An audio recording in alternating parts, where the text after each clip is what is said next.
The second generation Mini was equipped with gasoline engines that were created by BMW and PSA.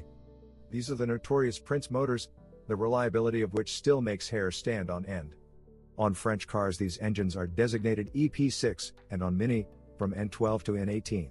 N12, Mini 195 horsepower, N12 B14A, Mini Cooper 120 horsepower, N12 B16A, so the engines of the second generation Mini, at least until 2011, are a big drawback.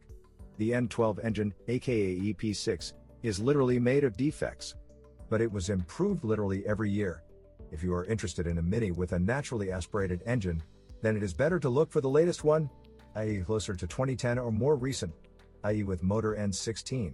In general, under warranty and as part of the recall campaigns, literally everything was changed in the N12 aspirated. No matter how improved the N12 engine is, the owner still needs to listen and sniff it weekly and check the oil level. If the engine whistles, you need to change the valve cover. 11 12 7 646 554.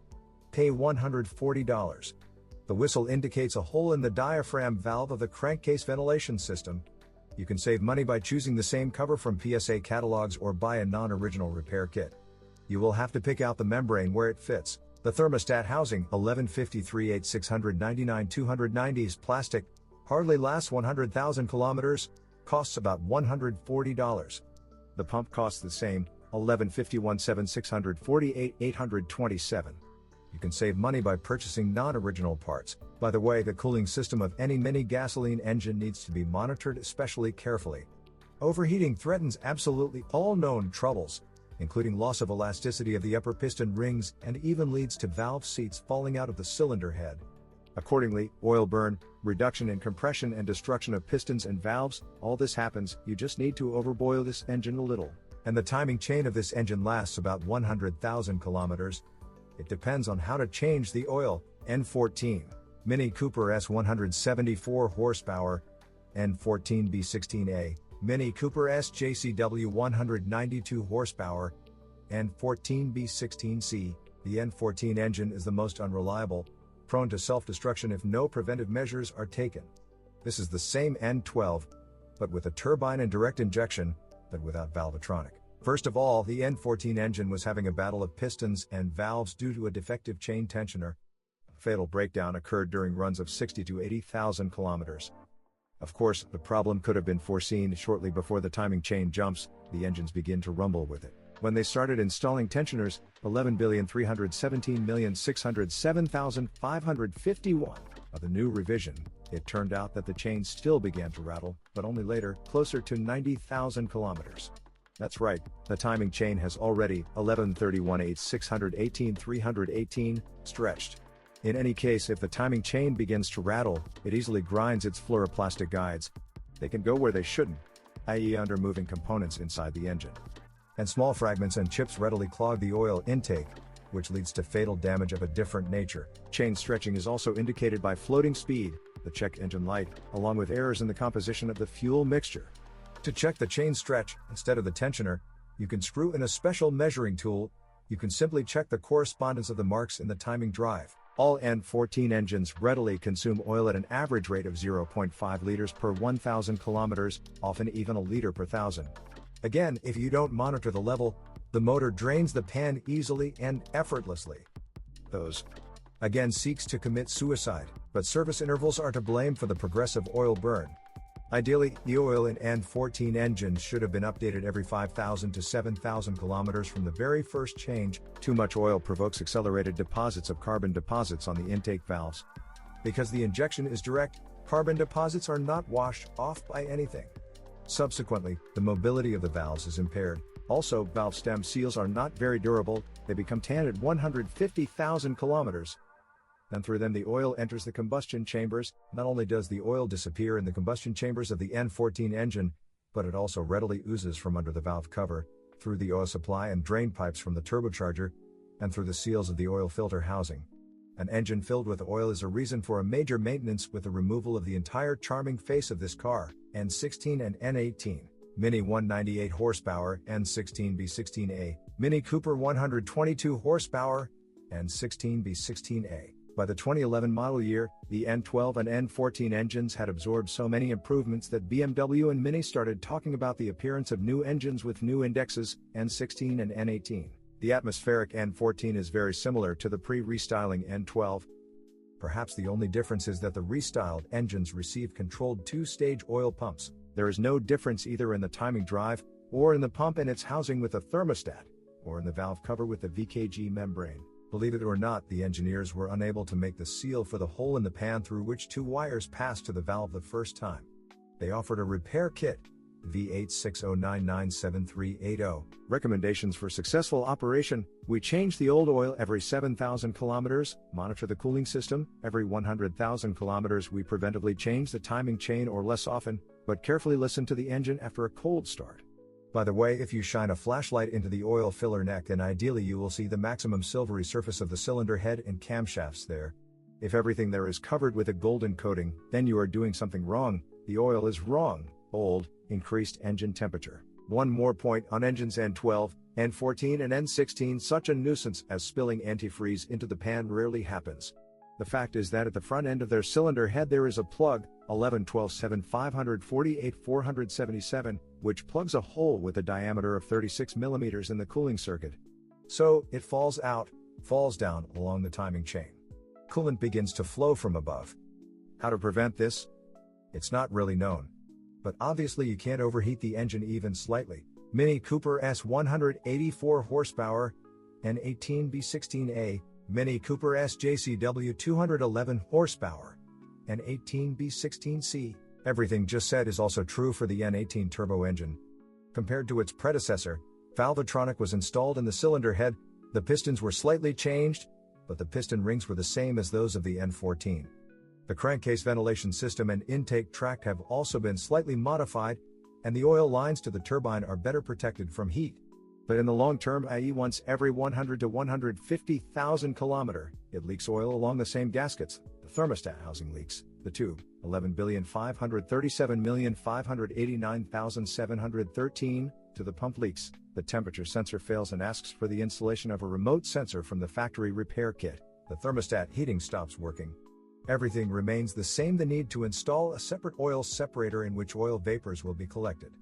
This significantly slows down the formation of plaque on the intake valves. Let us add that a Valvetronic malfunction on engines N12, N16 and N18 may be associated with oxidation and breakage of the power wire from the battery to the Valvetronic relay. This relay is located under the battery bracket.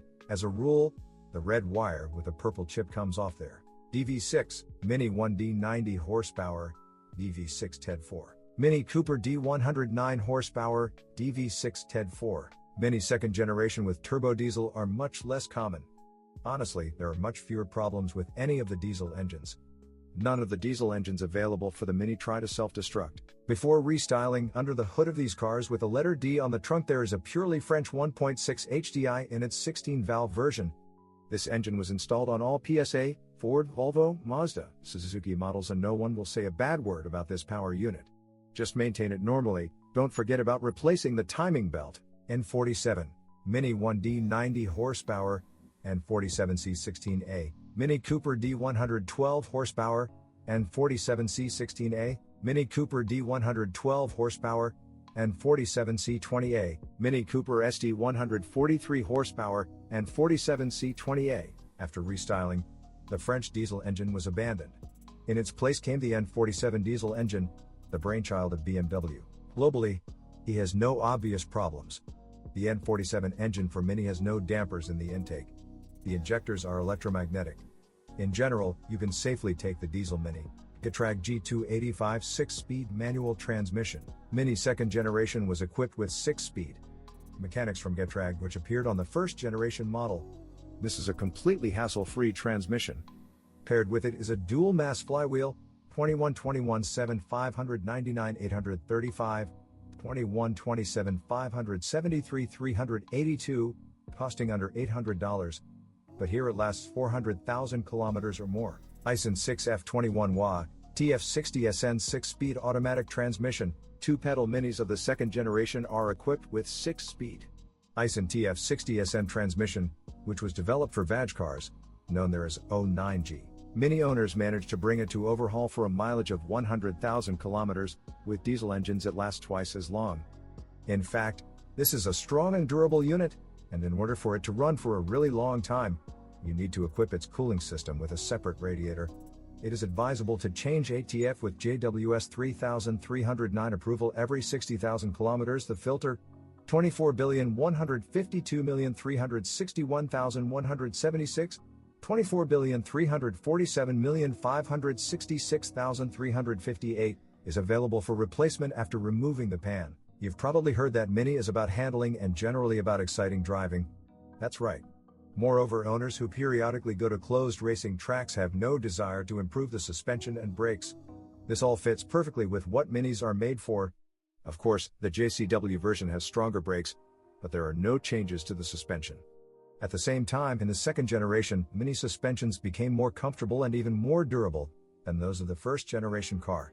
The Mini's steering rack in this generation is dry electric. If it knocks, you just need to replace the support bushings. There are McPherson struts at the front, but there is only one silent block in the lever, the rear one.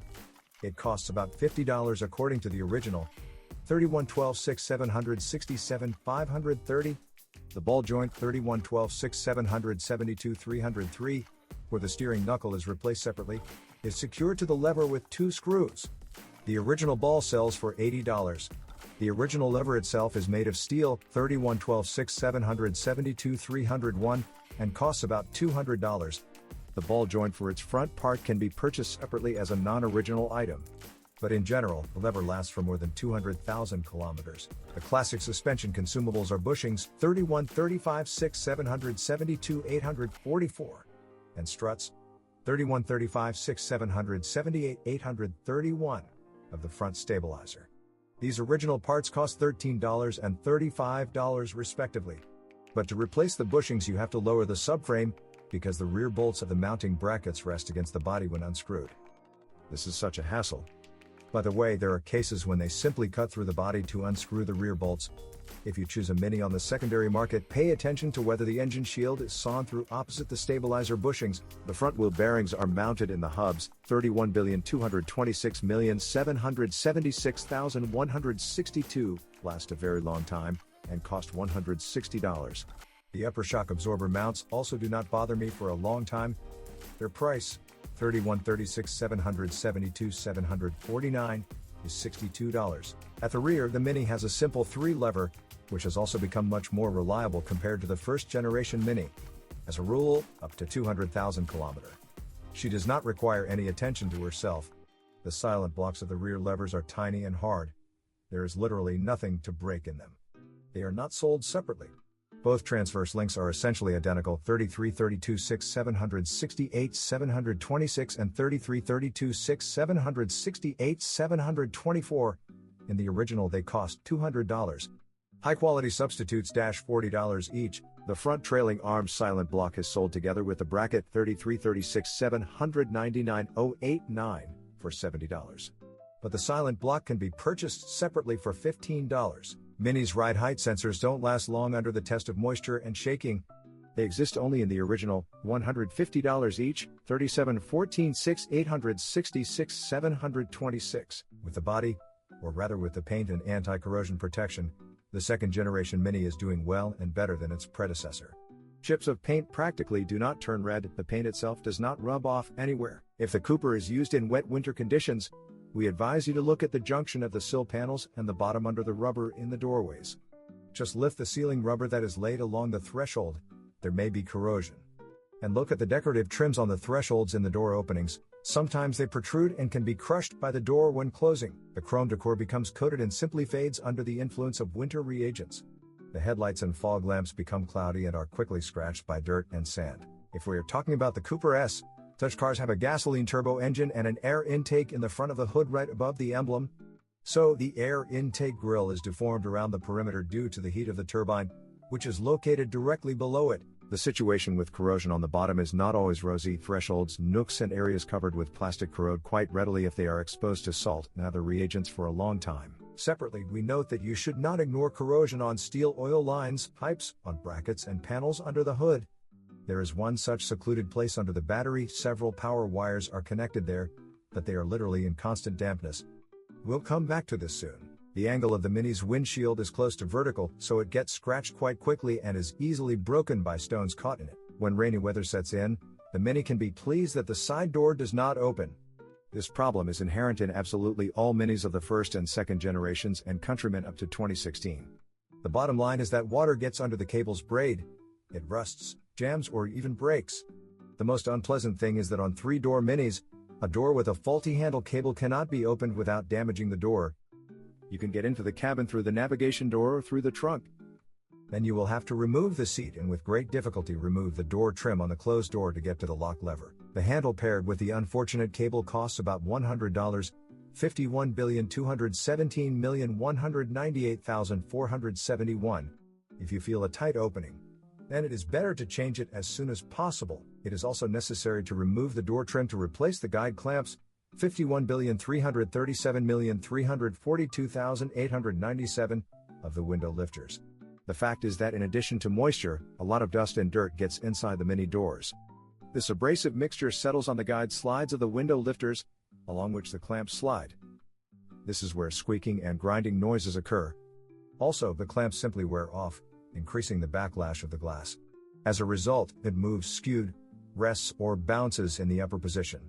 The entire window lift mechanism needs cleaning and replacement of clamps, 4 pieces for each door. To simply lubricate the window lifter slides, you do not need to remove the door trim. For this purpose there are a pair of rubber plugs on the lower edges of the doors. The guides are visible behind the plugs, lubricant can be applied to them. The restyled second generation Minis inherited from BMW the control unit for all electrical components, from light bulbs in the headlights and indicators on the instrument scale to power windows and locks. This from 3 unit 6135-345-22092 is located behind the trim near the driver's left footrest. This unit really doesn't like voltage drops, a weak battery, its discharge when the unit is active, a sag when starting the engine, that's all. Or rather, the firmware crashes first. It can be restored by any Mini and BMW specialists. However, in the long term, the non-volatile memory of this block simply dies at the molecular level. It is killed by cycles of rewriting information. Roughly speaking, the longer you drive with burnout lamps or other electrical failures, the more information is overwritten and the sooner this unit will fail. In general, if all the electrics in the Mini died, the headlights began to shine constantly. This is the from 3 unit. The Mini's interior design is cheerful and extravagant, but there aren't many soft plastics here. The silver color of the buttons wears off and turns black over long runs. Sometimes tiny buttons on the center console get stuck. The joystick buttons on the steering wheel spokes are not very convenient. If the car is equipped with multimedia based on the Bavarian iDrive, then behind the gearshift lever there will be a short joystick in the form of some kind of pin or pencil with a couple of buttons. The main thing is that there are no obvious weak points in terms of service life in the Mini's interior. The stove fan rarely creaks, and the ventilation dampers practically do not jam.